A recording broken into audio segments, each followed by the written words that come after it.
បាទសូមគោរពជំរាបសួរទៅកាន់ប្រិយមិត្តទស្សនិកជនដែលនិយមតាមដាននិងទស្សនាវីដេអូព័ត៌មានផ្សេងៗនៅក្នុង Channel VOB TV ឥឡូវនេះយើងមកស្ដាប់អនុសាសន៍ទាំងស្រុងរបស់សម្ដេចដែលលោកចុះទៅកន្លែងភូមិរោងចាំគឺទឹកដីខេត្តបន្ទាយមានជ័យបងប្អូនឥឡូវមកទស្សនាទាំងស្រុងនៅអនុសាសន៍ដ៏ជ្រៅថ្លារបស់សម្ដេចតេជោបាទប៉ុន្តែឥឡូវខ្ញុំវិលមកនិយាយចេះវិញតើយើងត្រូវវាយដោយប្រើប្រាស់កម្លាំងមិនមែនបានសក្តិថាកម្ពុជាគ្មានលទ្ធភាពតរសោះនោះទេប៉ុន្តែខ្ញុំសូមបង្ហាញអំពីផលវិបាកបើសិនជាយើងផ្ទុះអាវុធភ្លាមយើងក្របទី1គឺជាក្របដែលកម្ពុជាត្រូវបរាជ័យហេតុអីយើងទទួលបរាជ័យខាងផ្នែកនយោបាយនិងការទូតដោយយើងជាអ្នកបំពេញការឈប់បាញ់តែម្ដងព្រោះកាលណាតវាយតដាមគឺយើងតាំងតែផ្ទុះអាវុធមុនណាវាជាការធម្មតាបើយើងផ្ទុះអាវុធត្រូវតែវាយតដាមគឺត្រូវតែផ្ទុះអាវុធហ្មងបើផ្ទុះអាវុធមុនមានន័យថាកម្ពុជាត្រូវទទួលការខាត់បងធំធេងទៅលើបញ្ហាតេតិនជាមួយនឹងរំលោភលើបទច្បាប់អញ្ចឹងអន្តរជាតិនឹងដាក់កំហុសមកលើយើងធ្ងន់ធ្ងរហើយគេចាត់ទុកថាយើងជាអ្នកបង្កហេតុគេចាត់ទុកថាយើងជាអ្នកបង្កហេតុដូច្នេះយើងអត់ត្រូវធ្វើរឿងនេះទេអត់ត្រូវធ្វើរឿងនេះទេអាហ្នឹងគឺជាបរាជ័យខាងនយោបាយនិងការទូតភ្លាមត្រូវចងចាំទៅលើចំណុចនេះហើយសូមឲ្យពួកអ្នក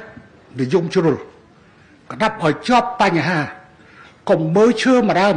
ត្រូវមើលព្រៃទាំងមូលអ្នកមិនតាន់មានលទ្ធភាពធ្វើនាយករដ្ឋមន្ត្រីហើយក៏មិនធ្លាប់ធ្វើនាយករដ្ឋមន្ត្រីដែរហើយណាស់ខ្ញុំគ្រប់គ្រងប្រទេសនេះរយៈពេល37ឆ្នាំ47ឆ្នាំរួចហើយក្នុងនោះមុខតំណែងជានាយករដ្ឋមន្ត្រី38ឆ្នាំដូច្នេះខ្ញុំស្គាល់ថាតើអ្វីគួរធ្វើអ្វីដែលមិនគួរធ្វើគួរធ្វើការបរាជ័យខាងផ្នែកនយោបាយនិងការទូតវាធ្ងន់ធ្ងរជាងការបរាជ័យខាងយោធាទៀតពិភពលោកលេខយោគយល់ឥឡូវនេះពិភពលោកគ្មានអ្នកណាជឿថាប្រទេសទូចមួយហ៊ានទៅលូកថ្លើមធំទៅវាយប្រទេសដទៃទេមិនដែលមានទេមិនដែលមានទេពិភពលោកកំពុងតែមានសមានចិត្តចំពោះយើងបើយើងផ្ទុះអាវុធដើម្បីនឹងយកមកត្រឡប់មកវិញគឺច្បាស់ណាស់ថាក្របទី1ដែលចេញទៅស្មើនឹងការចាញ់របស់យើងខាងផ្នែកនយោបាយនិងការទូតសម្រាប់កម្ពុជាយើងចំពោះមុខភ្នែកអន្តរជាតិមិនថាប្រទេសតូចឬប្រទេសធំទេទី2លទ្ធផលយើងអាចដឹងបានប្រសិនបើអាវុធទៅផ្ទុះកងទ័ពរបស់យើងក៏ត្រូវស្លាប់កងទ័ពរបស់យើងក៏ត្រូវរបួសប្រជាជនក៏ត្រូវស្លាប់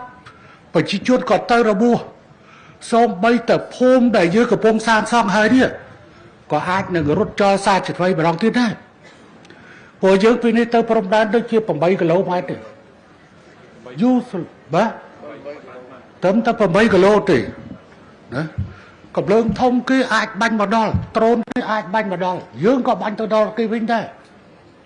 ដល់គេវិញដែរអញ្ចឹងតើយើងត្រូវចំណាយជីវិតទាហាននិងជីវិតរបស់ប្រជាជនប្រមាណអ្នកទៀតហើយតើយើងត្រូវជំនះប្រជាជនប្រមាណអ្នកទៀតអញ្ចឹងរឿងនេះជារឿងដែលយើងមិនចង់បាន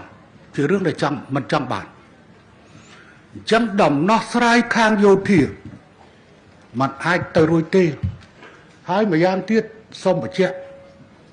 ទោះបីជើងវាយក៏មិនប្រកាសថាយើងវាយបានមិនប្រកាសព្រោះគេក៏មានកំភ្លើងយើងក៏មានកំភ្លើងអញ្ចឹង បើសិនជាយើងទី1យើងអាចវាយយកបណ្ដាទី2យើងវាយយកបានហើយ